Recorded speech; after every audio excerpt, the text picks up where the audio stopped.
Demain, c'est sûr, la plupart des enfants n'auront pas classe. Cet après-midi, à la sortie de cette école dijonnaise, chacun semblait avoir fait avec, ou plutôt sans. C'est ma fille qui ne peut pas prendre de jours de repos, donc du coup, de congé. Donc à son travail pour s'organiser. Donc elle va devoir prendre ses deux enfants sur son lieu de travail, ce qui est très compliqué. Moi, je garde les enfants chez moi, voilà, parce que moi, je suis à la recherche d'un travail, donc je les garde, voilà. L'école est en grève et moi aussi je suis en grève, donc on va le garder à la maison et peut-être s'il est en forme, on l'emmène à la manif avec nous, solidaire avec les enseignants du premier degré de l'école.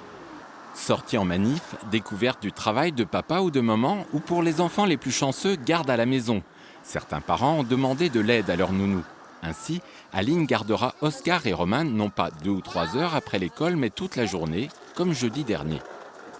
La semaine dernière, effectivement, j'ai passé l'après-midi avec les enfants. Ça nous a permis de faire plein de jeux, mais effectivement, il faut s'organiser différemment quand les écoles sont fermées. Un travail d'organisation pour les sociétés de services employant ces nounous professionnels. Cette entreprise spécialisée dans la garde d'enfants gère l'emploi du temps de 90 salariés et vient en aide à près de 200 familles.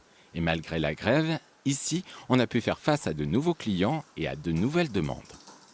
On a surtout beaucoup de nos familles qui vont faire appel à nous en plus du planning initial, c'est-à-dire venir un peu plus tôt parce qu'il n'y a pas de périscolaire, venir le midi parce qu'il n'y a pas de cantine, ou venir toute la journée directement à la maison parce qu'il n'y a pas d'école.